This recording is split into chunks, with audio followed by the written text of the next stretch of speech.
Doce Espírito Santo de Deus, continua falando conosco, Pai, em nome do Senhor Jesus. Tenha liberdade no nosso meio, Senhor. Amado, adorado. Interessante, né? Com essa música ela fica enfatizando, né? Fica adorado, adorado mais que tudo, desejado mais que tudo. E a gente canta, parece que a gente pensa assim, cara, é mais ou menos assim, parece que não é tanto. Talvez eu, talvez o Jackson, mas todo mundo. Talvez a Marta, talvez a igreja, talvez uma parcela da igreja, mas todo mundo, desejado das nações, de todo mundo, é. Deus é desejado por absolutamente toda a humanidade. Existe um buraco dentro de cada ser humano que clama pela presença de Deus. Dentro de cada ser humano. Que clama por Ele. E que só pode, um buraco que só pode realmente ser preenchido por Ele. A grande questão é que a gente insiste, o ser humano insiste em preencher esse buraco com um monte de coisas, outras que não seja Deus, com amizade, com relacionamento, com conforto, com aplauso, com conquistas, que de fato são coisas boas, podem pelo menos ser coisas boas, mas quando a gente tenta preencher o espaço que é de Deus, desde a eternidade é um espaço que é de Deus, quando a gente tenta fazer isso, a gente vai se enganando e a gente pensa que está preenchendo esse buraco porque a gente tem sensações de felicidade, tem sensações de alegria e pensa assim, eu não preciso de Deus. O que eu preciso é do que Deus pode me dar. Como aquela primeira música fala, eu não vim aqui por causa das bênçãos, eu vim aqui pelo Senhor, não vim por causa do que o Senhor pode me dar, eu vim pelo Senhor. Mas a gente pensa assim, não, eu preciso de Deus porque se Ele me der um carro melhor, um carro mais confortável, eu vou me sentir melhor. Quando eu sair com o meu carro da garagem, ver meu vizinho olhando e quase babando no meu carro, vai me dar uma sensação de prazer, assim. Quando eu for entrando no meu condomínio, assim, né, e aquela fachada bonita, vai me dar uma sensação, assim, de realização, de dizer, cara, é isso. Então o que eu preciso mesmo é de que Deus seja comigo para Ele me dar essas coisas, para Ele me dar inteligência, me dar capacidade, para Ele abrir as portas para essas coisas acontecerem. O que eu preciso mesmo é que Deus dê saúde para minha esposa, para o meu filho, para o meu marido. Tá bem em casa, a gente dormir bem, sem acordar de madrugada com dores e ter que ir para o hospital. O que eu preciso é dormir bem, acordar bem, tá todo mundo bem, cheio de love dentro de casa. Cara, o que eu preciso é disso, então eu preciso de Deus para isso. E a gente vai se enganando e infelizmente, muitas vezes a igreja, não enquanto corpo de Cristo, mas a igreja enquanto instituição, muitas vezes tem fomentado isso, esse engano de que a gente deve vir para Deus pelo que Ele tem para oferecer, mas Ele insiste, não façam isso. Quando as pessoas vêm pela terceira vez para a multiplicação dos pães, o que Ele diz, não venham por causa do pão que perece, não façam isso. Eu entendo vocês virem a primeira vez por causa do pão, porque a única linguagem que você, ser humano caído, entende é a do próprio ego. Eu entendo você vir a primeira vez por causa do pão que perece. Eu entendo você vir a segunda vez por causa do pão que perece, que eu multiplico e alimento, sim, eu tenho esse poder. Mas se eu continuar mantendo vocês nesse tipo de relação, é a pior coisa que eu faço para vocês. Então eu vou bater a real para vocês, nem que vocês vão ficar chateados, vocês vão ficar com o coração endurecido, vocês vão ficar escandalizados e vocês vão embora, mas eu não vou mentir para vocês. Não venham pelo pão que perece, eu não vou multiplicar o pão pela terceira vez. Venham só quando vocês quiserem esse pão aqui que não perece, que é a minha carne, é o meu sangue. Quando vocês quiserem para ter um relacionamento comigo, para eu preencher esse buraco verdadeiro e principal dentro de vocês, vem. Quando não for, não venham. E você pode estar andando e indo embora de costas, e eu não vou dizer, gente, pelo amor de Deus, deixa eu tentar explicar de novo. Não, é isso mesmo que eu falei. Quando vocês quiserem vir por mim, voltem. Eu não vou insistir para vocês voltarem pelo pão que perece. E os discípulos que ficam, ele olha para eles e ao invés de dizer, vocês não vão não, né? Vocês entenderam o que eu quis dizer. Ele diz, e vocês não vão embora também não? Só fica se for por causa de mim, porque é só eu que posso preencher. Foi o que foi perdido aqui no Éden. Nós vemos em Gênesis capítulo 1, a gente tem meditado sobre essa coisa de no princípio Deus. No princípio Deus. Acima de tudo e antes de tudo, Deus. Quando a gente coloca qualquer coisa antes disso, vai dar ruim e já deu ruim. Quando o ser humano peca, no capítulo 3, nós vemos que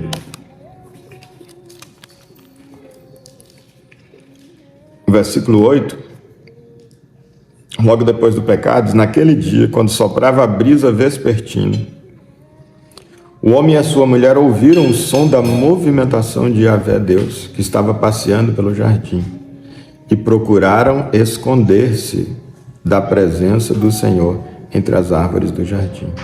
Não, eu perdi aí, qual que é? Capítulo 3, versículo 8. Tá, pronto. Ao ouvirem a voz do Senhor Deus, que andava no jardim quando soprava o vento suave da tarde, o homem e sua mulher se esconderam da presença do Senhor Deus, entre as árvores do jardim. E o Senhor Deus chamou o homem e lhe perguntou, onde você está?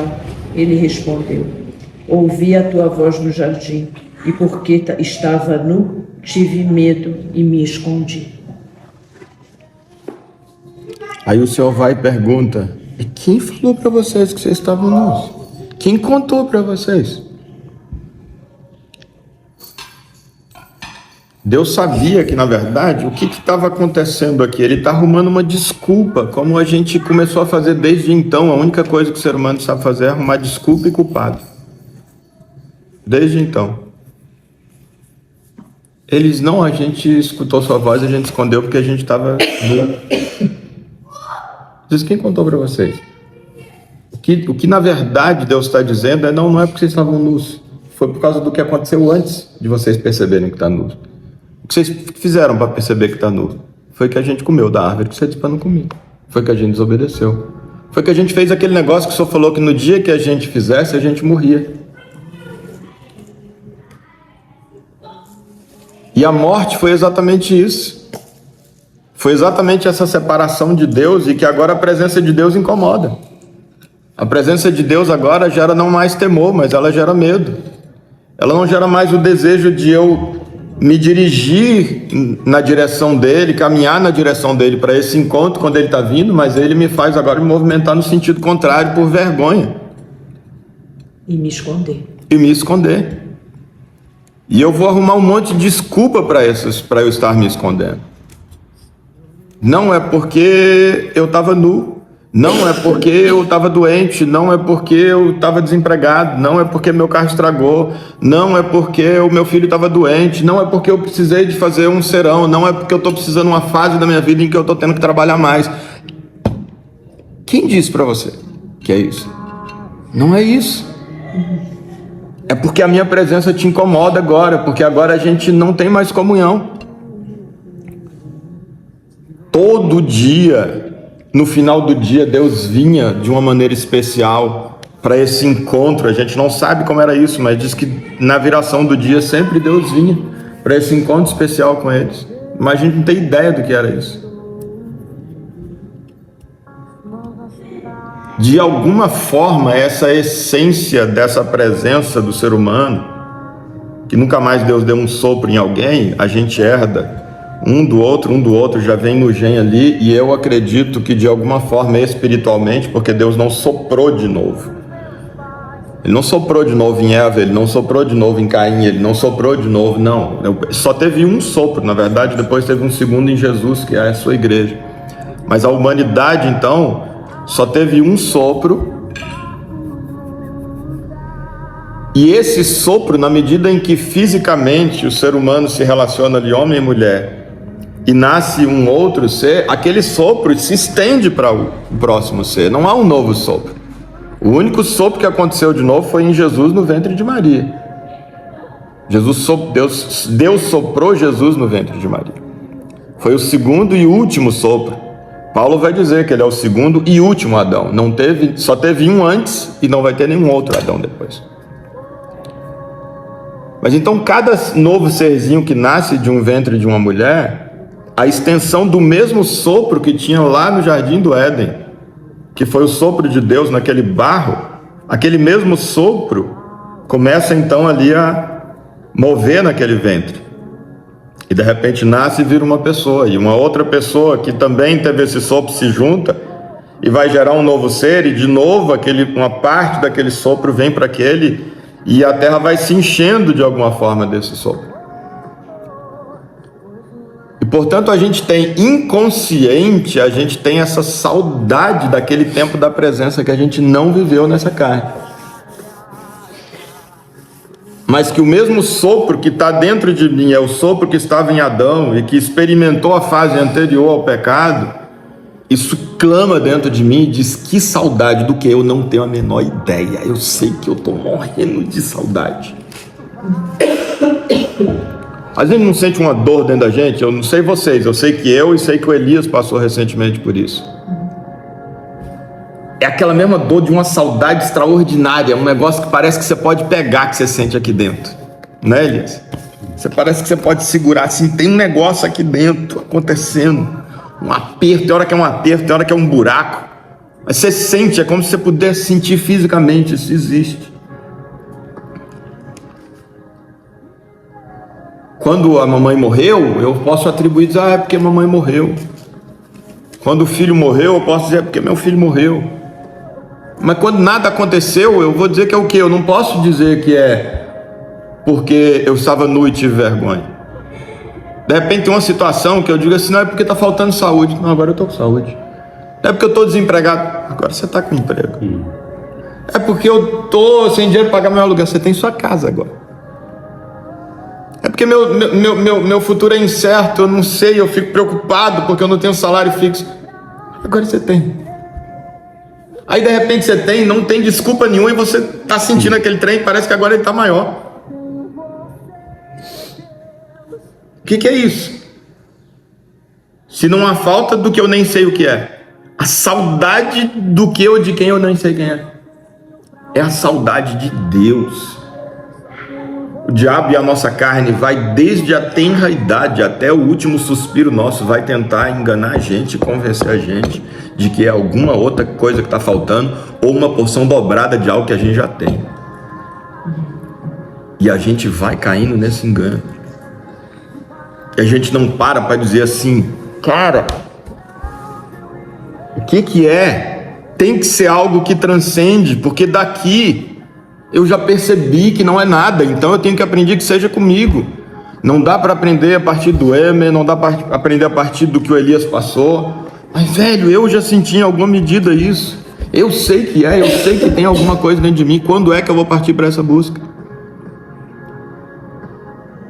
Não mais como alguém que pode me dar, mas como alguém que é a doação em si,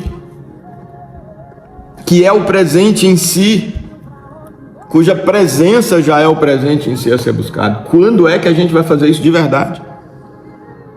E colocar Deus, no princípio Deus, colocar Deus acima de tudo e antes de tudo. Enquanto a gente não fizer isso, é como aquela música diz: se ele não for o primeiro, ele não é nada, não passa de uma ilusão. As pessoas pensavam que estavam se relacionando com Jesus porque elas levantavam cedo, pegavam suas mochilinhas, iam lá para ouvir Jesus e comer o pão que ele multiplicava. Vai lá de novo a segunda vez e na terceira ele diz: gente, vocês estão iludidos, a gente não tem nada, vocês só vão ter alguma coisa comigo quando vocês comerem da minha carne, beber do meu sangue, aí a gente vai ter alguma coisa.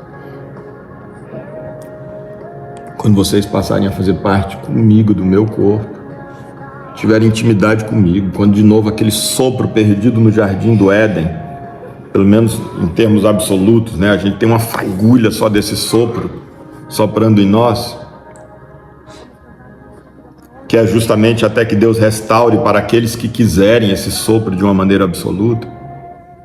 Mas enquanto então a gente não tiver esse sopro restabelecido em nós, voltando a fluir, o Espírito, o sopro de Deus voltando a fluir, as coisas não vão estar resolvidas. E louvado seja Deus enquanto nós pudermos perceber que elas não estão resolvidas. Porque a tragédia de todas, incontornável, é quando a pessoa para de perceber isso. E tem gente que para. Tem gente que vai parar de perceber. E essa é a tragédia das tragédias. Ela realmente vai se convencer de que não é Deus ou de que é qualquer coisa e ela não vai realmente buscar transcender. Essa é a maior das tragédias. Onde Deus vai dizer para mim ou para você, em nome de Jesus, nem para mim nem para você, mas vai dizer para alguém: tá bom, eu te dei todos os sinais, eu vou respeitar. Você é que realmente está decidido. Você quer acreditar nas suas desculpas, você quer acreditar nas suas mentiras, você quer acreditar que é só porque estava com vergonha, porque estava nu. Tá bom. Tá bom. Deixa. Eu vou respeitar. Eu vou respeitar. É a base da nossa relação, é o livre-arbítrio. É o respeito à vontade. Eu dei todos os sinais, dei toda a verdade para você, projetei toda a luz que eu podia projetar, mas você insiste. E agora cabe a mim respeitar, em nome do que eu mesmo disse que seria a relação. Há situações em que Deus abandona definitivamente. Romanos capítulo 1 vai falar sobre isso, que Deus abandona a gente às nossas próprias paixões. O que são essas paixões, se não justamente aquilo em que eu estou devotando a minha vida, a pretexto de preencher esse grande vazio? Uns vão para o sexo, mais sexo, com mais gente, com mais jeito, com mais muvuca, com mais bagunça e mais sexo e tentando preencher. Outros vão para droga, e mais droga, e mais droga, e mais droga, e que essa droga não resolve, tentando preencher. Outros vão para violência, e na violência que ele vai preenchendo isso, e de repente para de preencher, então eu vou ser mais violento, nossa, estava dando, mas agora não, então eu vou triplicar essa violência. Outros vão para o aplauso, outros vão para o elogio, outros vão para a intelectualidade. Mas é tentativa de preencher esse buraco. É carne. E Paulo vai dizer na carta aos Romanos, ele vai dizer justamente que há um momento em que Deus nos abandona a essas paixões. Paixão é isso, que você devota, sua carne está mandando, isso é a paixão. Que não necessariamente, isoladamente, sejam pecados. Sexo em si não é pecado. Desculpa, a droga em si não é pecado. A gente não toma remédio prescrito por médico. A droga em si não é pecado. Trabalhar em si não é pecado. Estudar em si não é pecado. Evoluir psicologicamente e intelectualmente não é pecado. Receber um aplauso não é pecado. Dizer a quem honra, honra. Essas coisas em si não são problema. Elas são problema quando eu me apaixono por elas e eu devoto a minha vida para elas e eu acho que elas vão preencher esse buraco dentro de mim. E Deus vai dizer, não preencha, tá vendo que não foi? Não, é essa outra coisa. Vai lá, tenta, filho, tenta. Vai lá. Tá vendo que não foi? É, não, mas é porque é a outra. Então tenta, tô te falando que não é. Agora você viu? Não, mas é porque eu acho que precisava de uma porção dobrada. Tenta, filho. Você viu? Ah, não, então desculpa, é você que não quer ver. Eu te entrego, eu vou te deixar. É isso que ele diz, os entregou às suas paixões. Quando Deus entrega, é quando o Espírito Santo para de conscientizar. Aí essa pessoa não vai mais sentir a falta. Ela só se desembesta por esse caminho, por esse rumo e não tem mais volta. Que Deus nos livre disso e nos livre o quanto antes. Porque nos livrar já quando a gente estiver como aquele ladrão na cruz, faltando lá alguns poucos minutos mais de vida, que tragédia existencial. Que bom que para a eternidade foi, mas olha que desperdício da vida aqui. Quanto ele podia ter sido bênção para a esposa dele, que talvez tivesse ou pudesse vir a ter, para os filhos, ou que tinha ou que podia vir a ter, para os pais, podia ter honrado os pais, podia ter vivido aqui um pouco dessa plenitude da vida com Deus. Mas que bom que pelo menos ele teve no último minuto e para a eternidade está garantido. Mas é o que meu pai chamaria de miseravelmente salvo. Porque, cara, perdeu a oportunidade aqui. Não existe perda nenhuma em se viver com Deus nessa vida. Ainda que com todas as, como diz o Benjamin, né, Carol? Privações que o Evangelho e a presença dele, a relação dele possa nos impor. Não existe nada que o mundo possa nos dar que signifique qualquer perda em relação a tudo que Deus nos dá em contraponto, que é a presença dele. Eu não estou falando de riqueza e de bens, que pode até vir junto, mas eu estou falando da presença dele. Quando a gente pensa nessa coisa de no princípio Deus, obrigado meu amor, quando a gente pensa nessa coisa de no princípio Deus, tem dois personagens que me chamam muito, muito, muito a atenção. Um é Abraão. Abraão, sempre a gente tem que pensar, quando a gente lê a Bíblia, a gente lê o Velho Testamento, lê o Novo Testamento, a gente tem que ler a partir do que Paulo nos ensinou. Paulo disse que a lei e os profetas. O que é a lei e os profetas? Velho Testamento. O Velho Testamento são as leis e os profetas, é o que eles tinham até ali. E ele diz que a lei, aliás, ele diz, a lei e os profetas são sombra daquilo que haveria de vir. E o que é que haveria de vir?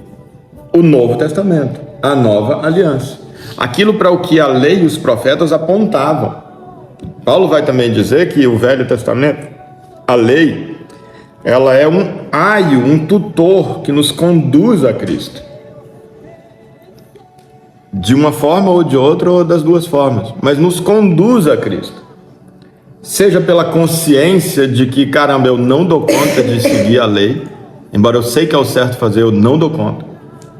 Eu sei que é errado adulterar, eu adulterei. Eu sei que é errado eu matar o meu próximo, eu matei. Eu sei que eu fiz.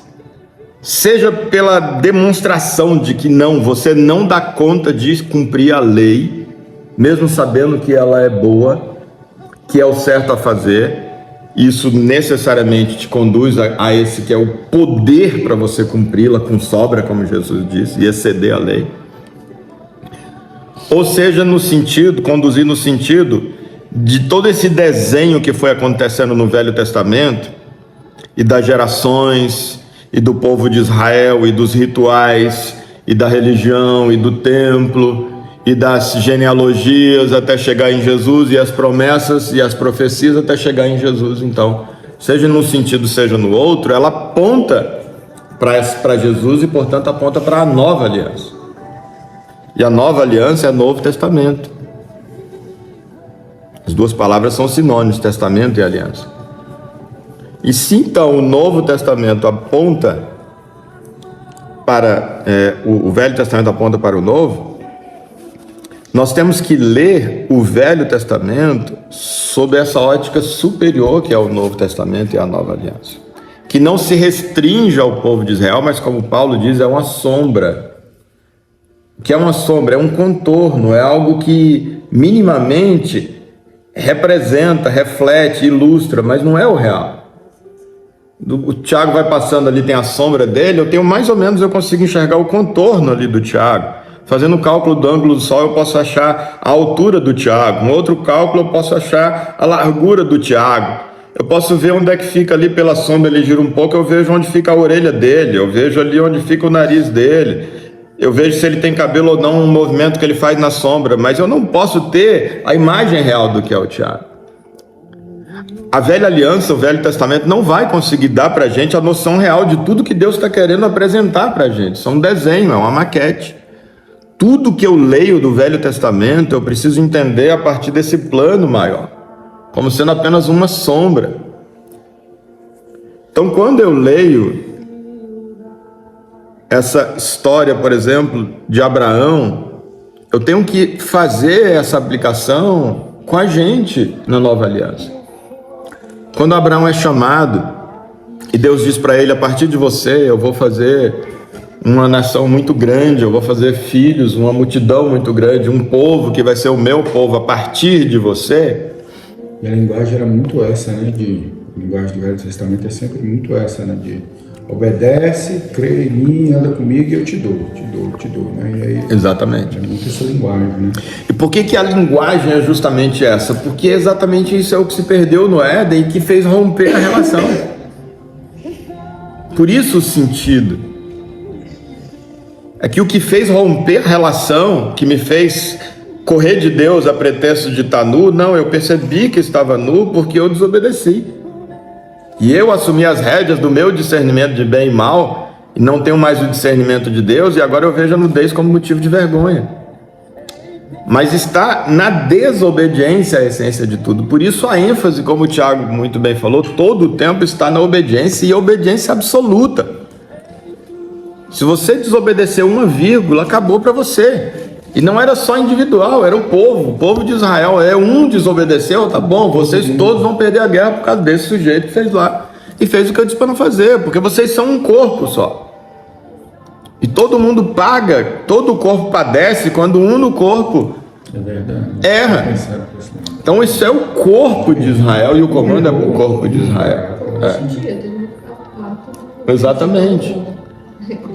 Como toda a humanidade caiu a partir do pecado de Adão, você já nasce em pecado, porque Deus não fez os seres humanos, Deus fez a humanidade, que começa num sopro e vai se multiplicando, porque ele falou, encha a terra da minha imagem, da minha semelhança.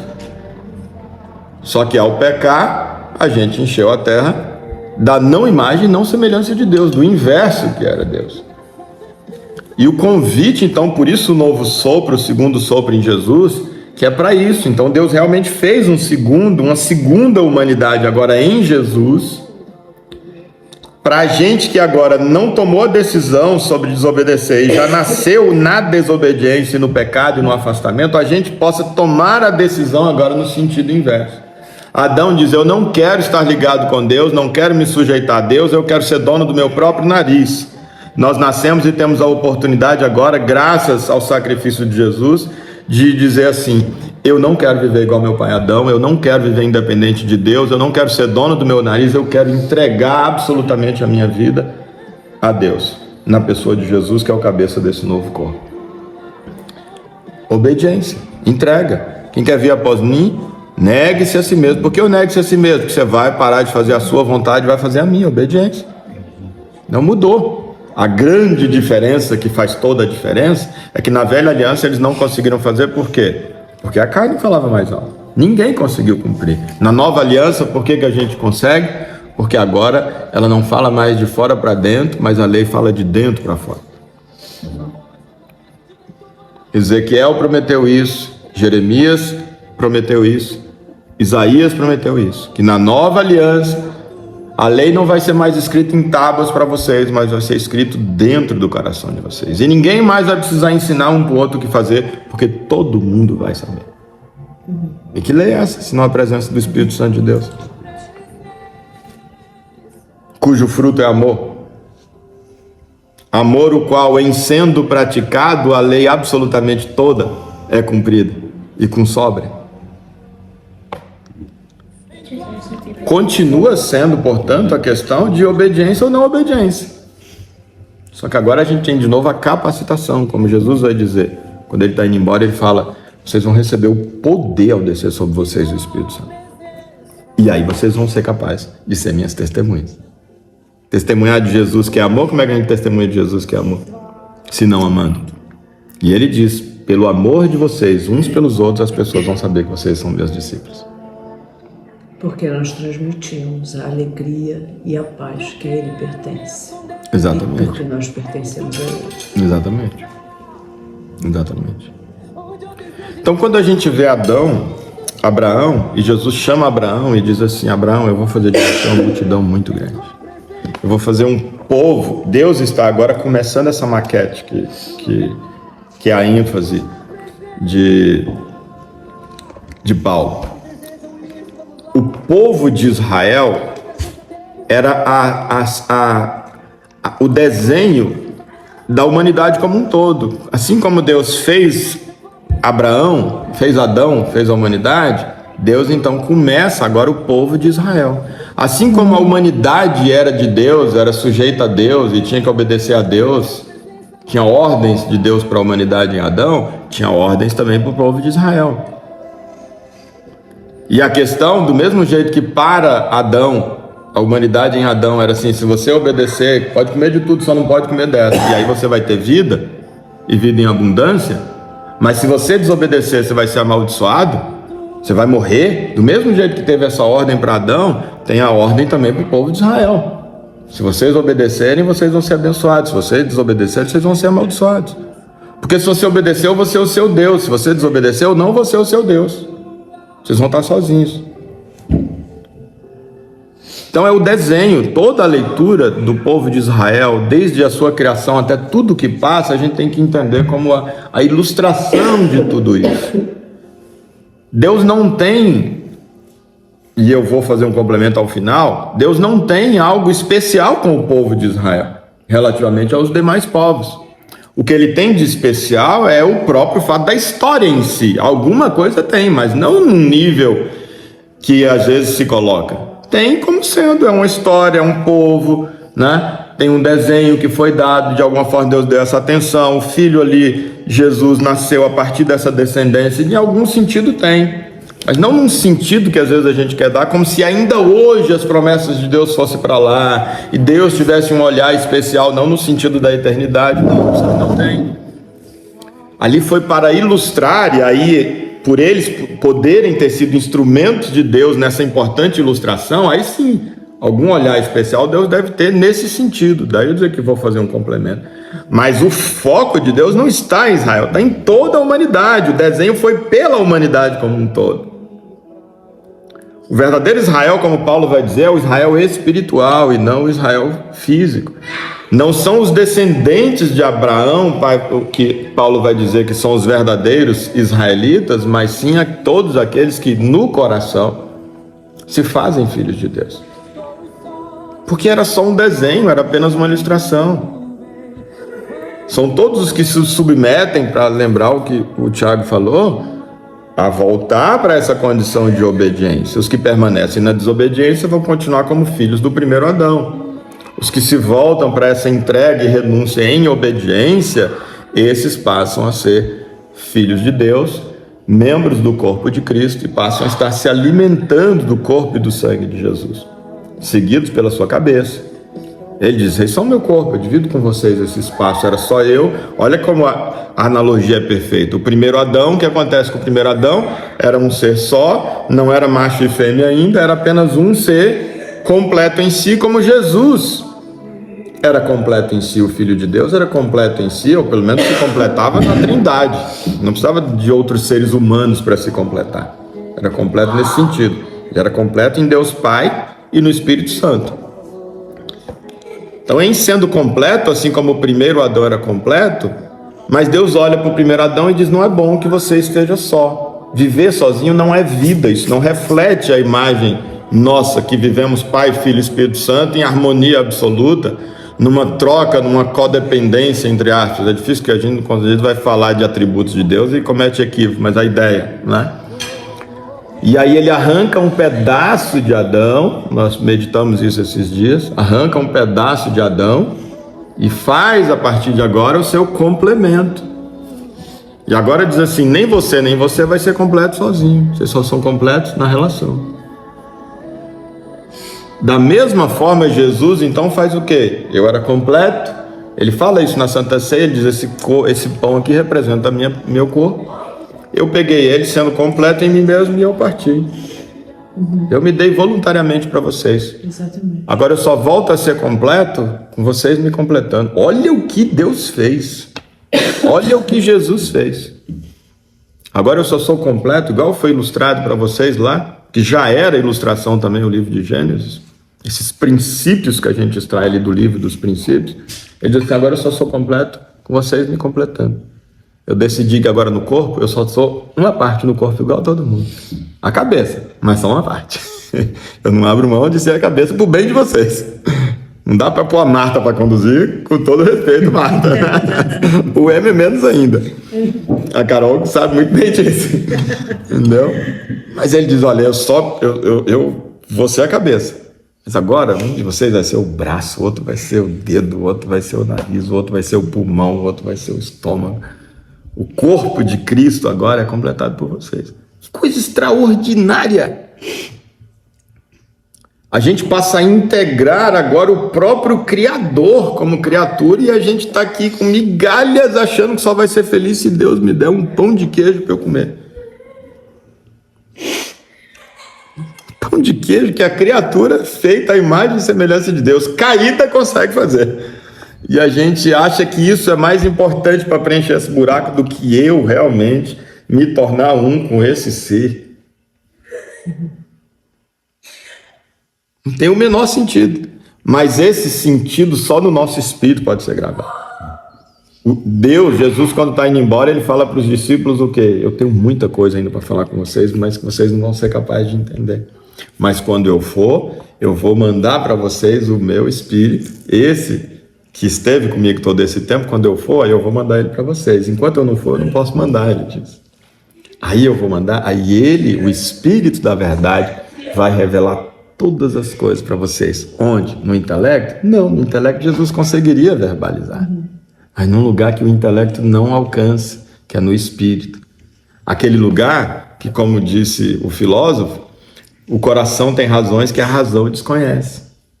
Está para além dessa razão intelectual.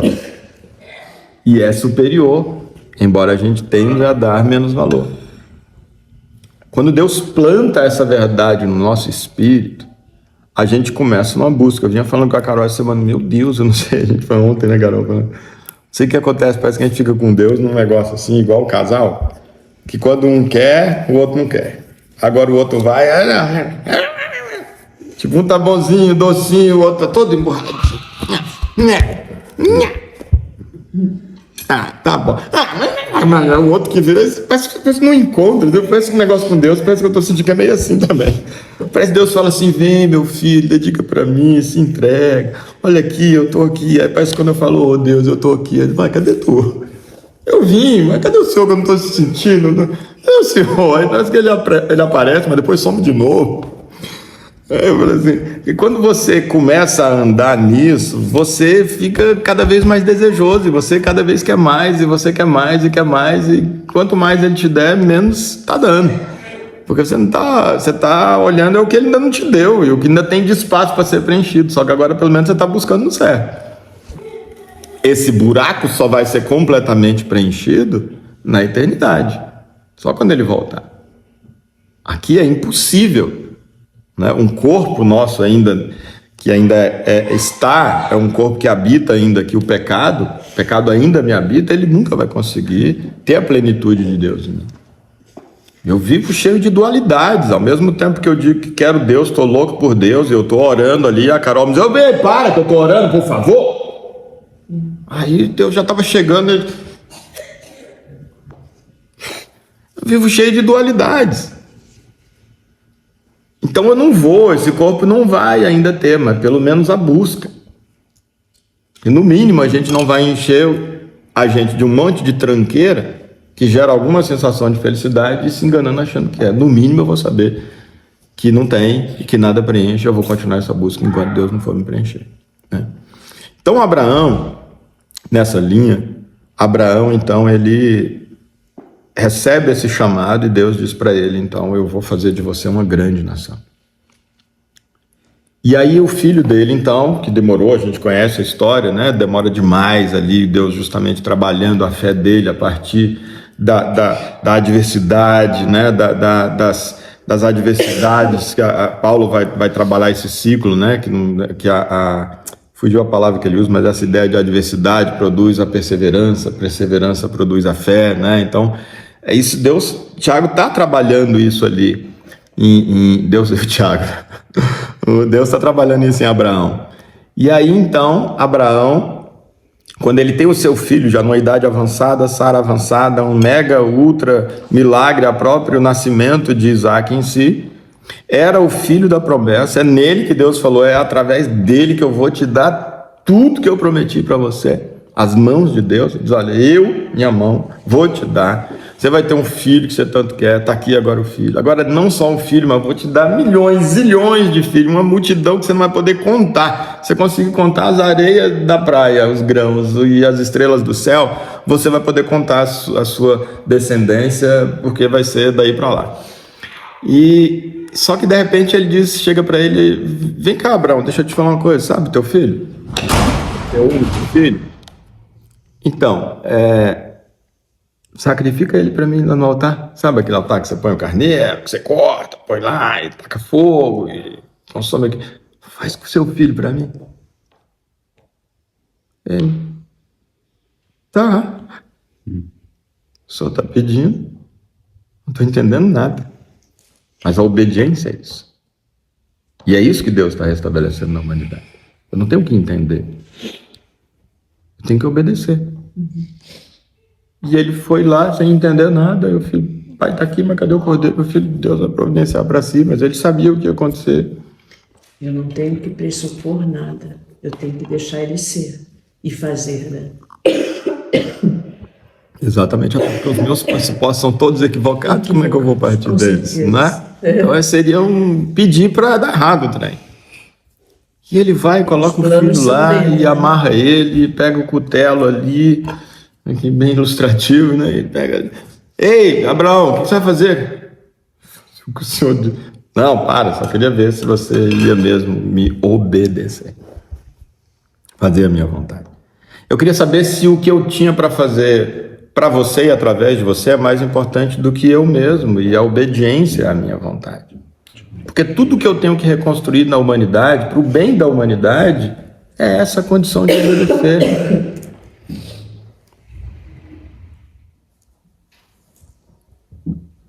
Por que Abraão pôde fazer isso? Porque Deus estava em primeiro lugar para Abraão. No princípio, Deus estava antes de tudo e acima de tudo para Abraão. E o segundo personagem que eu digo que me chama muito a atenção sobre isso foi Jó.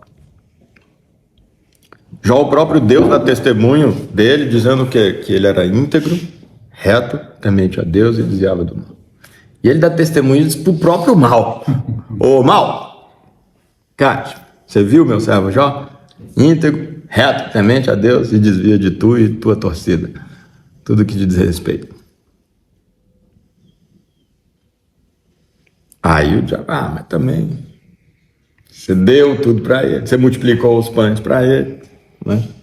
Você deu os filhos para ele, você deu uma esposa, você deu um monte de amigo, o cara é super respeitado e era conselho, a galera ouvia os conselhos dele, bens pra caramba, muito gado, muita coisa, cara, festa atrás de festa, a família dele, não falta dinheiro e nem motivo para comemorar.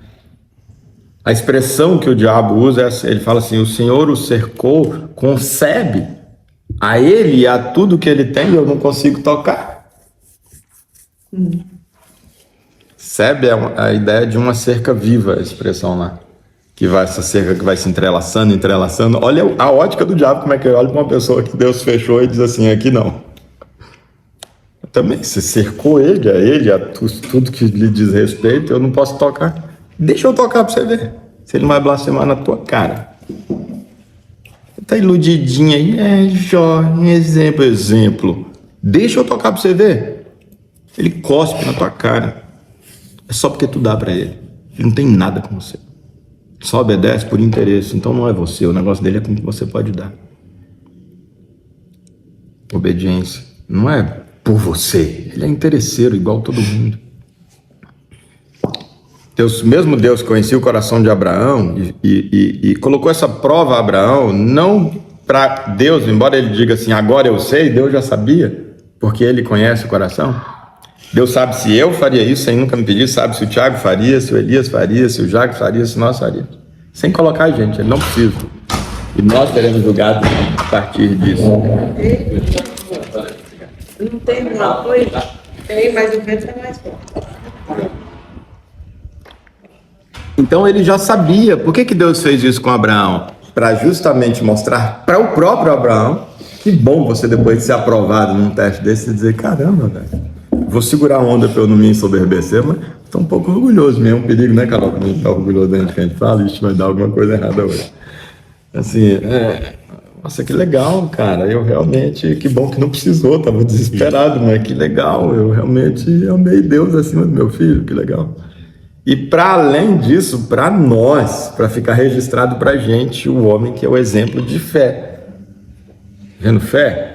Certeza do que espera, convicção do que não se vê, lá em Hebreus 11, Paulo vai dizer, e um grande exemplo que ele começa é justamente com Abraão, o pai da fé, ele diz. Né? É o nosso grande referencial da fé. E por que ele é esse grande referencial? Justamente porque é capaz de ver aquilo que não é visível, a certeza do que espera, a convicção do que não vem. Deus disse para mim que eu vou ter essa, vou. Cara, se ele está pedindo, meu filho, paciência. Independente, eu só preciso acreditar mesmo que não faça sentido a partir dos meus pressupostos, né?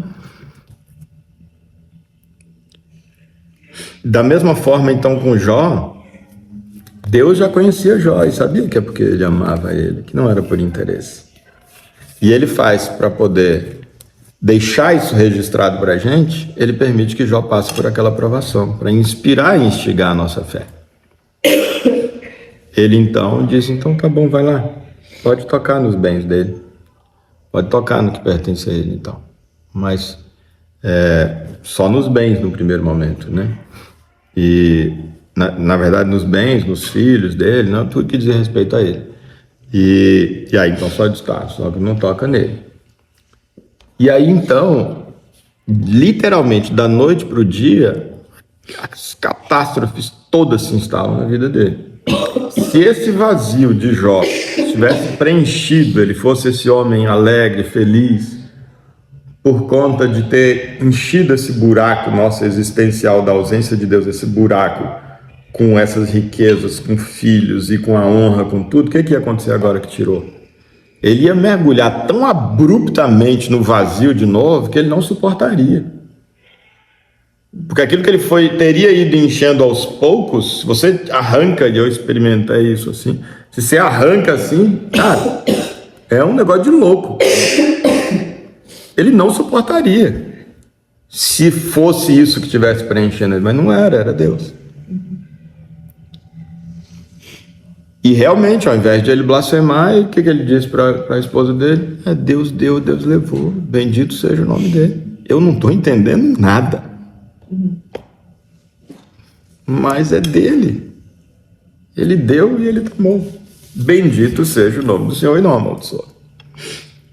E aí o diabo volta e ele, e aí, viu agora?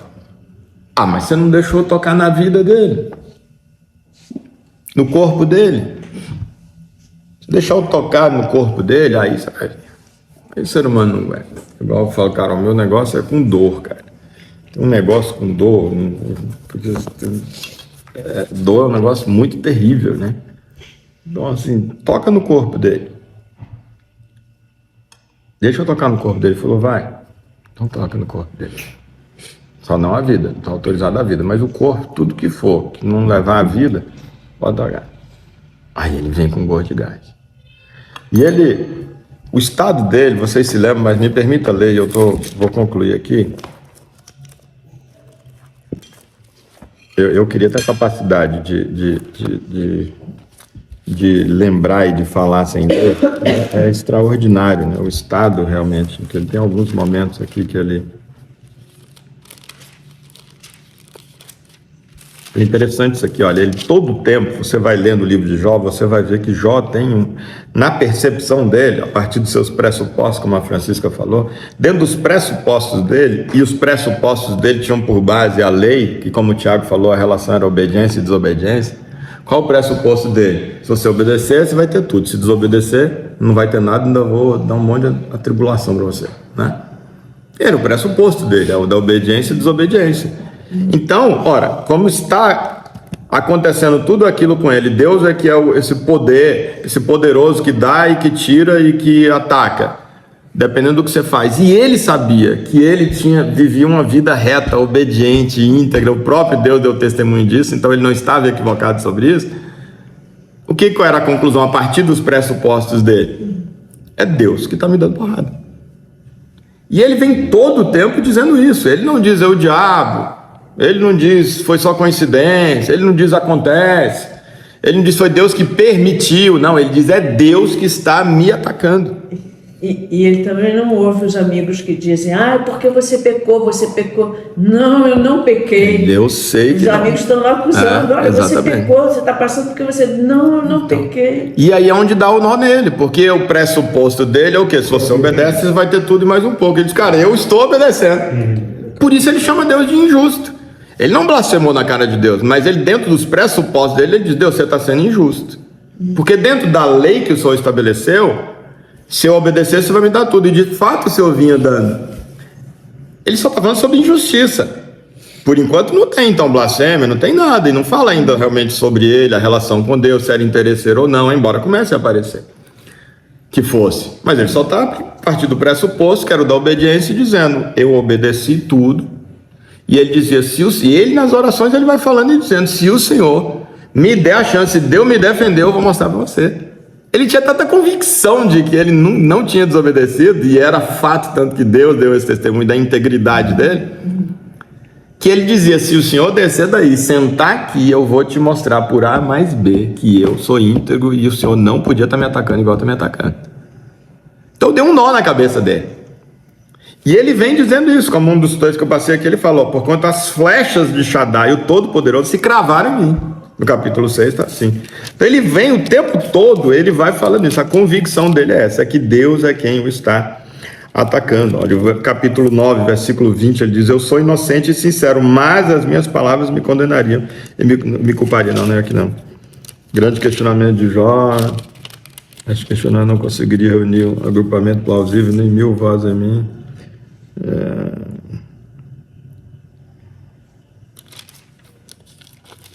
Deixa eu pegar aqui um momento logo antes da fala que eu quero.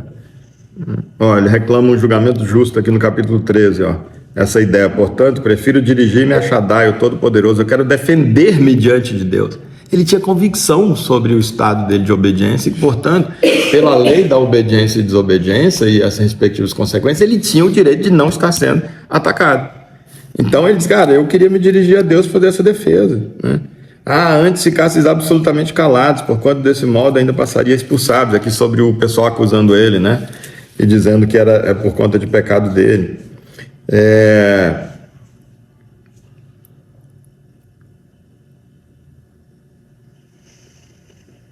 Versículo 15 do 13, ele diz, Deus poderá me aniquilar, mas não tem outra saída. No entanto, defenderei minhas atitudes e o meu modo de andar diante dele. Olha a coragem do cara, ele tinha convicção das atitudes dele. Então ele dizia, eu quero me defender, Deus está sendo injusto. Já preparei minha defesa, versículo 18, e eu sei que serei justificado. Se Deus sentar comigo e eu fizer minha defesa, ele vai me justificar. A convicção, imagina eu e você fazendo isso, sem chance. Né? Tem aqui no 10, 7... Bem sabes que eu não sou culpado, todavia, não há ninguém que possa me livrar da tua mão. É a fidelidade, né? Não é? Ninguém me tira de ti, eu a ti pertenço e serei fiel eternamente. Ninguém pode me livrar da tua mão, é o Senhor que está me dando isso, né? Que está dando na minha cara. Olha o versículo 16, né? Já o versículo 2 do 16, já ouvi muitas palavras semelhantes a essa, sois todos uma lástima como encorajadores, falando aí para os amigos que vieram para consolar e eles começam a atacar. Isso aqui ilustra muito, isso tudo que Jó vem passando com os amigos dele, ilustra justamente o nível do estado, do ataque que o diabo fez, que a gente não tem ideia na vida dele. O diabo, com o poder que ele tem de fazer o mal, Deus liberar e só dizer assim, ó, só não toca na vida dele, mas no corpo você pode tocar à vontade. Imagina o que ele não foi capaz de fazer, né? Diz que ele ficava se coçando com um caco de vidros assim no corpo, tinha chagas, as chagas no corpo todo coçando, úlceras abertas, ele coçando aquele trem com um caco de vidro. Imagina desespero que ele tinha, nada do alto da cabeça até a planta dos pés doía tudo. Ele dizia só, acho que a gengiva, eu acho que ele disse que não doía, só tinha uma parte que ele disse que não doía, todo o resto doía. E os amigos que vieram para consolar, isso me chamou muita atenção, o estado dele era tal que quando a gente vai ver uma pessoa doente, o que a gente faz? A gente se prepara, você sabe que está muito doente, né, Carol? Ontem, né, Carol? A gente foi para visitar a Josi, eu e o Benjamin, fomos levar a filha dela lá, uma amiga dela amiga nossa, que está bastante doente, e sendo alimentada ali, com alguém dando a comida e tal, e não está conversando, está recuperando, mas mesmo hoje já recuperando, está nesse estado. E aí então a tendência da gente é o que, nossa, se a pessoa que está doente olhar e ver no susto da gente, faz mal para ela. Nossa, eu devo estar mal mesmo, pelo jeito que a Marta está me olhando, eu acho que eu estou morrendo mesmo. Então você traz desesperança para alguém que você está indo para gerar esperança. E a Carol, já conversa antes com o Benjamin lá, para poder ele se preparar, que não é para ficar fazendo perguntas, não é para ficar falando as coisas. E até chegamos lá, aí eu deixei a filha dela descer primeiro, aí vamos virar o carro e falei com a sogrinha, Carol, pra gente falar com ele e tal, não sei o quê. Ele meu filho, ó, não é pra falar com ela que ela tá morrendo não, viu? Diz que ele falou isso com a Ruth. Diz que ele falou isso com a irmã, com a filhinha dela. Ó, não é pra falar que ela tá morrendo não, porque às vezes o olhar da gente ia dizer isso. Então você vai preparado o quê? Esses amigos deles foram lá dizendo assim, nosso amigo ouvi dizer que ele tá terrível, bora lá visitar ele, bora. Aí eles chegam, quando eles olham de longe,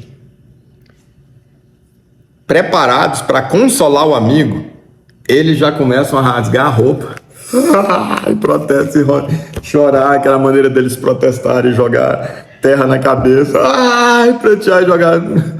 Imagina o cara tá lá doente vendo os amigos chegando e dizendo, velho, eu tô ruim.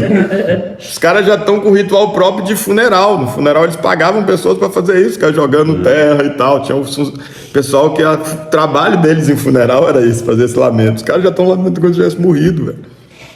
E eles chegam, a Bíblia diz que eles ficaram 7 dias calados, só olhando para ele, sem coragem de abrir a boca, porque você não tem o que dizer. Imagina, os olhos deviam estar cheios d'água, saindo lágrima, olhando ele ali, ele lamentando, ele devia ficar ali, dizer, eu vou falar o quê? Aí quando abre a boca, vai falar mesmo, né? Começa a condenar ele, dizer, tu, isso é pecado na sua vida, se arrepende, isso é Deus porque você está pecando. Não tem, com certeza tem, não tem como, o que está acontecendo com você pecar? Podia ter ficado calado, né? Então, por isso que justamente, isso fala quando... ele fala sobre esses amigos dele aqui, sois todos uma lástima como encorajadores, é porque a função mas é porque era impossível, ninguém ia conseguir consolar Jó no estado que ele estava, com certeza, nem ia ter palavra. E ele diz, versículo 12 do 16, vivia eu tranquilo quando me esmagou. Quem? Deus, na cabeça dele é Deus que está fazendo isso aqui. Eu vivia tranquilo, e estava mesmo, quando me esmagou, quando Deus me esmagou, quando o Senhor me esmagou. Agarrou-me pelo pescoço e me triturou. A imagem que ele tem de Deus. É importante a gente ter esse contexto até chegar onde eu vou ler, que é o grande testemunho de Jó.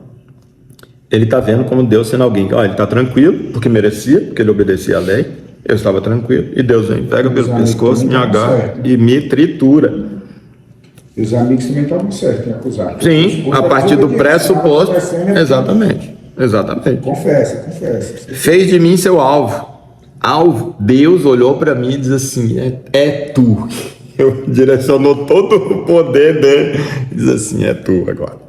Suas flechas unem em torno de mim, atravessam meus rins e não me poupam sobre a terra, derramam meu fel. Fere-me com um golpe atrás do outro, ataca-me como um guerreiro violento. Quem? Deus, é o olhar dele para Deus. Deus está fazendo isso comigo. Imagina, boxe, o cara tá lá, ele tá se sentindo na lona lá, e Deus dando porrada. É isso que ele está falando.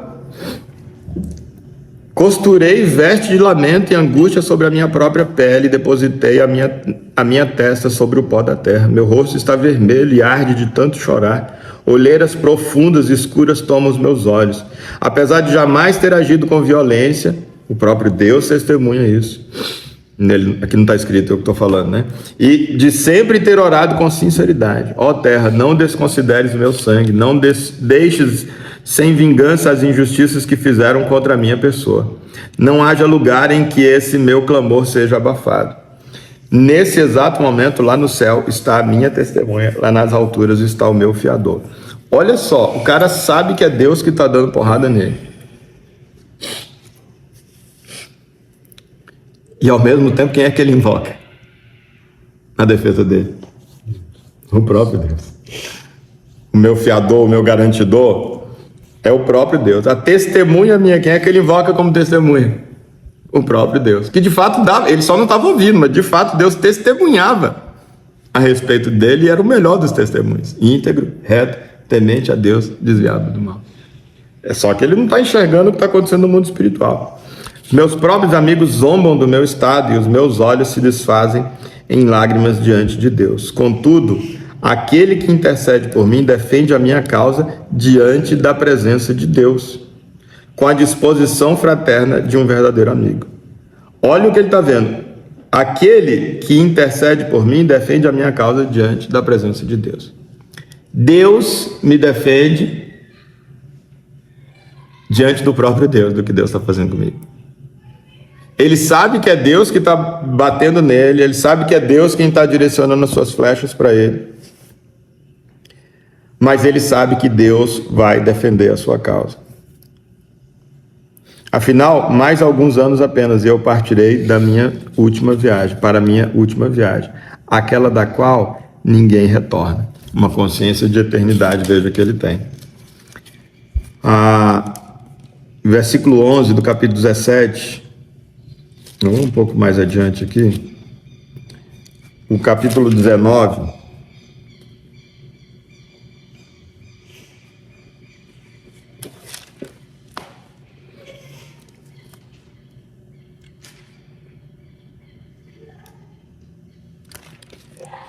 você veja que ele, falando, só para contextualizar o versículo 6, ele fala: sabeis, pois, que foi Deus quem provou e fez sofrer, me provou e fez sofrer, envolvendo-me em suas redes. Você vê, ele continua com essa consciência de que é Deus que está fazendo isso. Ele que fez dele a sua flecha, seu alvo, é ele quem está me dando porrada, é ele que me envolveu na sua rede. Ele usa maneiras poéticas de dizer que Deus está dando porrada nele.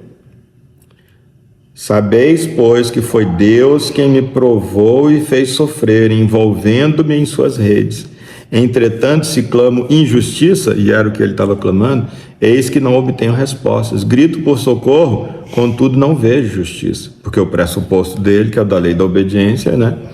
Ele bloqueou o meu caminho e não tenho como vencer os obstáculos. Cobriu de trevas as minhas veredas, despiu-me da minha honra e tirou a coroa da minha cabeça. Deus fez isso na consciência dele. Quebrantou-me de todos os lados, tanto que estou a ponto de expirar sobre a terra. Despojou-me da esperança que alimentava, como quem arranca uma simples planta do solo. Ora, se esse vazio meu tivesse sido preenchido, esse vazio da ausência de Deus tivesse sido preenchido pelo que Deus dá e da esperança a partir do que Deus ainda pode me dar a mais,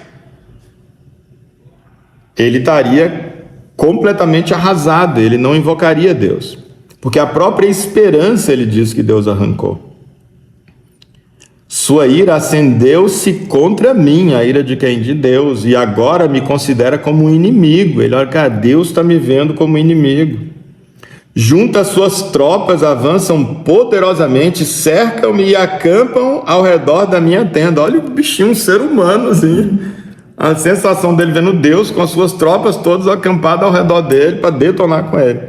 Ele levou os meus irmãos para longe de mim, ele que é em Deus, e os que me conhecem tornaram-se como estranhos para mim. Os meus parentes me abandonaram, os meus amigos se esqueceram de mim. Os que me visitam e depois... E ele diz que foi Deus quem levou essas pessoas, né? Por conta do estado que Deus o colocou.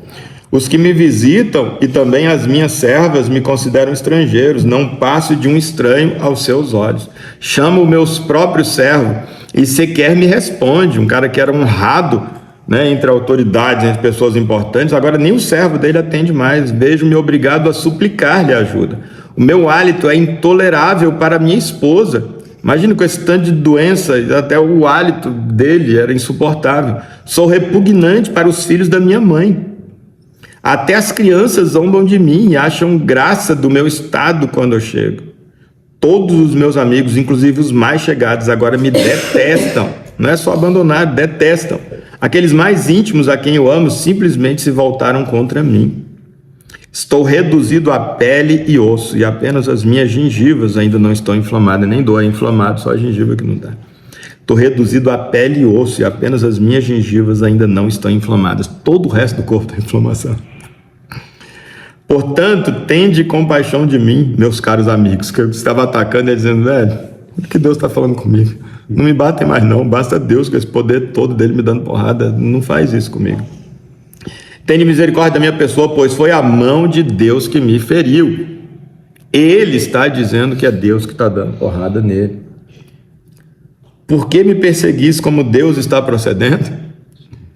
E mais, não vos fartais jamais de consumir a minha carne. E aí o versículo 23 simplesmente começa algo extraordinário. Imagina o diabo que chega para ele e diz assim, deixa eu tocar na carne dele para você ver se ele não blasfema na sua carne. Aí todo o contexto do que ele está dizendo é que Deus está me batendo, Deus está me dando porrada, Deus não me poupa, Deus me colocou como flecha e está me atacando, pegou o exército dele, juntou e está aqui dando de mim, e ele me dá um soco, um golpe atrás do outro e não para, é o olhar que ele tem, e ele está dizendo isso. E aí no versículo 23, o diabo está ouvindo tudo isso, e agora o diabo ouve ele falar assim, quem dera as minhas palavras fossem escritas, sim, fossem todas gravadas em um livro histórico. O que o inferno está pensando agora? É agora. Ele não só vai blasfemar, como ele queria que ficasse escrito os livros históricos, para agora a blasfêmia dele ficar registrada por toda a eternidade para todo mundo. Porque o bicho tomou porrada. E ele sabe, e ele está aqui na cabeça dele que Deus que deu. Embora seja o diabo, mas indiretamente foi Deus mesmo, desculpa. Deus autorizou, diz a palavra que você quiser. Eu estou com ele, que era Deus mesmo que estava dando porrada. Deus permitiu, qual que é? Quisera eu elas fossem talhadas a ferro no chumbo ou gravadas para sempre na rocha. Eu quero que o que eu vou dizer agora nunca seja apagado. E é o quê? 25, contudo o quê? Apesar disso tudo que eu estou falando, que Deus está me dando porrada atrás de porrada, atrás de porrada, atrás de porrada. E que isso é injusto. E que Ele está sendo injusto comigo, muito bem lembrado. Eu sei que o meu Redentor vive. Quem é meu Redentor? É esse que está me dando porrada. Contudo, é em contraste com isso. Apesar de Deus estar me dando tanta porrada, me esmagando, me destruindo, eu sei que esse que está me dando porrada, que vive como o que dá porrada, mas ele vive também como o meu Redentor. E que no fim, ele há de se levantar para defender, e para me defender e me vindicar, ainda que eu esteja no pó do meu túmulo. Olha para onde estava a esperança do cara. Uma coisa é dizer assim, se é porque ele preencheu o vazio com o que ele me dá, essa hora ia dizer que eu sei que meu Redentor vive, que eu sei que ele há de me devolver tudo em dobro, eu acredito nisso, ele vai me devolver. Não, a esperança dele está para onde? Ainda que eu já esteja no pó da terra, talvez ele esteja pensando na ressurreição, já que, né, ainda aqui para essa terra, ressuscitar e dar tudo. Em tese aqui ainda poderia ser. E depois que todo o meu corpo estiver consumido pela terra sem carne, então não é. A gente ressuscita, pelo menos a carne está ali quando, né, alguém ora lá e ressuscita. Não. Com a terra tendo comido toda a carne, aí não tem a ressuscição só eterna, mas não a dessa vida mais para Deus restituir. Então não era nisso que estava a cabeça dele. Então contemplarei a face de Deus. O anseio dele. Olha a esperança dele para contrastar com tudo isso que ele está sofrendo. A esperança dele é se encontrar com esse que está atacando ele. Será que Deus está antes e acima de tudo para ele? Será que esse cara amava Deus? Será que o negócio era com Deus ou era com as coisas que Deus dava? Olha que testemunho extraordinário. Eu o verei com os meus próprios olhos. Eu pessoalmente, não outra pessoa o verá e vai me dizer como ele é. Quão intenso é o desejo do meu coração por esse dia. Meu Deus do céu.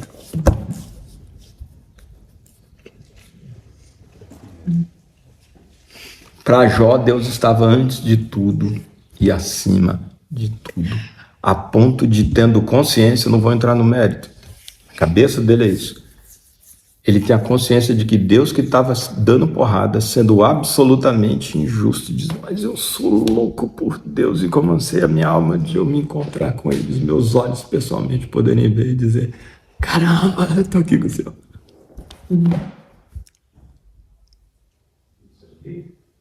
Deus antes de tudo e acima de tudo. No princípio, Deus.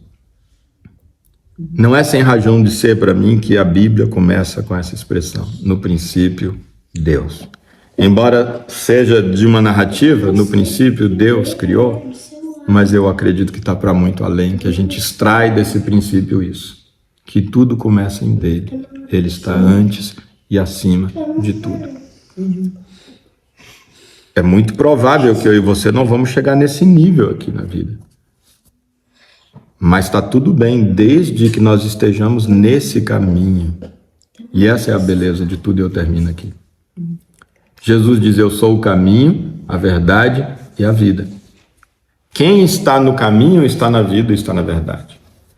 Então eu posso realmente, cara, eu não consigo imaginar que eu vou ter essa graça de chegar em algum momento na minha vida e estar nesse nível aqui de Jó. Infelizmente, eu queria muito, mas eu tenho uma sincera e gigantesca impressão de que não vai rolar. Mas para Deus é suficiente, portanto para mim também, que eu esteja nesse caminho e nunca saia.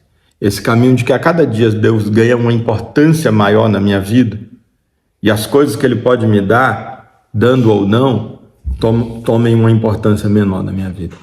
E no dia seguinte, por eu estar no caminho, que de novo Ele cresça um pouco mais, seja a presença, seja o desejo por Ele, seja as duas coisas, e de novo as coisas materiais para essa vida que Ele pode me dar, tendo dado ou não, que elas possam ocupar um lugar menor na minha vida. E que no dia seguinte a mesma coisa e assim por todo o resto da minha vida.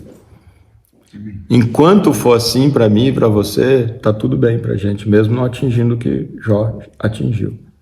Mas nós precisamos, se estamos nesse caminho, sabendo que é como aconteceu com Jó, que é o certo, por isso foi louvado por Deus, a gente tem que se arrepender toda vez que a gente percebe que não está assim com a gente. Deus, por que eu estou dando tanta importância para isso aqui que deu errado?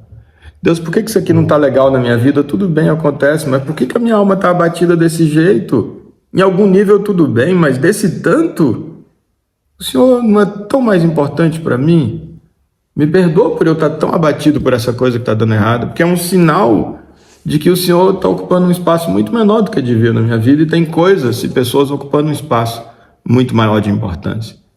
Então essa consciência me leva a continuar na busca e a me arrepender toda vez em que as coisas no meu dia a dia, o meu olhar, a minha atitude diante das situações me mostram que as coisas não estão como deveriam ser. E lembrar que vai estar tudo bem, desde que eu esteja nesse caminho. E o arrependimento é um indicativo de que eu estou no caminho, né? É um indicativo de que eu estou no caminho, porque só o Espírito Santo de Deus que está nesse caminho é que pode gerar o arrependimento para a gente. Ele conscientiza do pecado, da justiça e do juízo, né? Eu termino aqui. Quiserem comentar alguma coisa, perguntar, para a gente poder orar.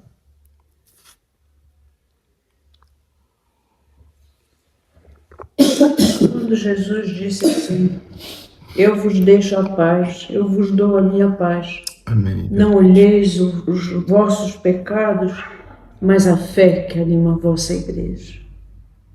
Senhor Jesus, dai-nos a vossa paz. Oh, Deus.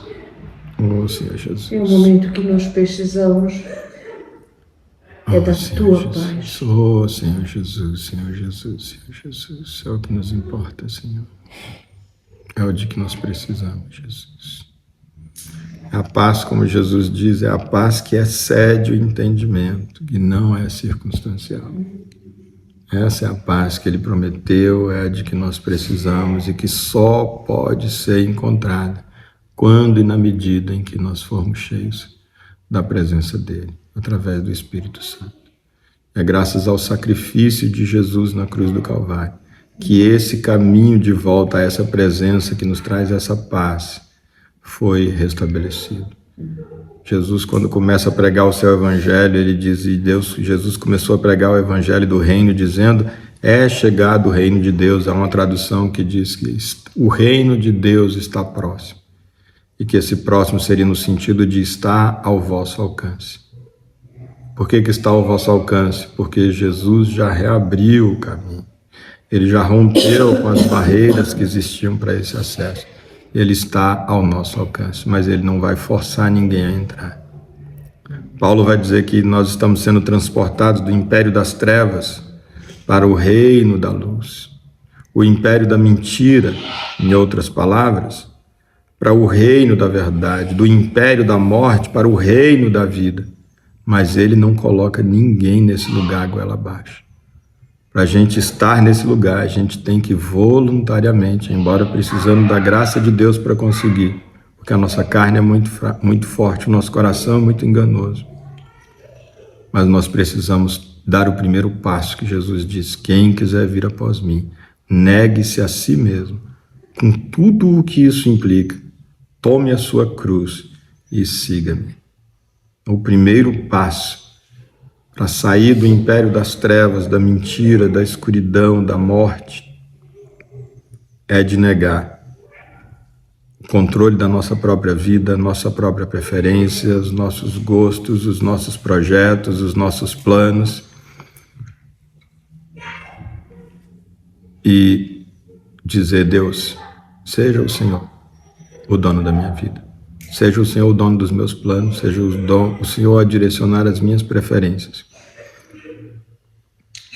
Eu quero integrar esse corpo de Jesus na terra, cuja cabeça é Ele próprio, louvado seja Deus por isso.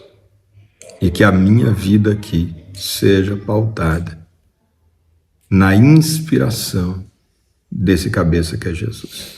Que a minha maneira de tratar o meu marido, a minha esposa, os meus filhos, os meus pais, meu vizinho, as pessoas no trânsito, colegas de trabalho, os empregados, os chefes, os patrões, os servos, as autoridades, os subalternos, que a minha maneira de viver a minha vida seja a maneira que o Senhor Jesus inspirar a minha mente, inspirar o meu coração. Que eu possa dizer como Paulo, que não mais eu vivo a minha vida, mas Cristo vive a minha vida através de mim. Porque eu já fui crucificado. Eu já tomei a minha cruz e segui em direção à morte e continuo dia após dia me seguindo e dizendo, não a minha vida, mas a tua vida. Não a minha vontade, Senhor, mas a tua. Não a minha preferência, Senhor, mas a tua preferência. Doce Espírito Santo de Deus, Jesus, quando esteve aqui na terra, prometeu que nos daria o Senhor, Espírito da verdade, para nos revelar toda a verdade. Revela essa verdade que nós estivemos meditando aqui nessa manhã. Coloca ela num lugar especial no nosso coração. Que ela encontre um lugar fértil, que possa ter sido compreendida, para que o passarinho não roube, para que o nosso inimigo não roube. E pela tua infinita graça e misericórdia, Senhor Deus, que nós possamos, no dia a dia ao longo dessa semana, estarmos meditando em tudo isso que o Senhor falou conosco, como uma forma de regar essa sementinha que o Senhor plantou, que ainda é apenas uma sementinha, com todo o potencial que ela carrega, mas ainda é apenas uma sementinha. Que só nos dê a graça de, ao longo dessa semana, Senhor, meditarmos nela, como quem rega, para que ela possa vingar, que ela possa pegar, que ela possa germinar, que ela possa começar a crescer. E, Senhor Deus, livra-nos que as adversidades da vida, em razão dessa palavra, das decisões a partir dessa palavra, que, Senhor Deus, as correrias na vida, Senhor Deus, pelas ambições, pelas contas para pagar, que, Senhor Deus, elas não sufoquem essa sementinha e essa plantinha que vai começar a crescer, Pai. Protege a tua infinita graça. Complete a boa obra que o Senhor começou nas nossas vidas nessa manhã. Nós te pedimos no nome e para a glória de Jesus. Amém.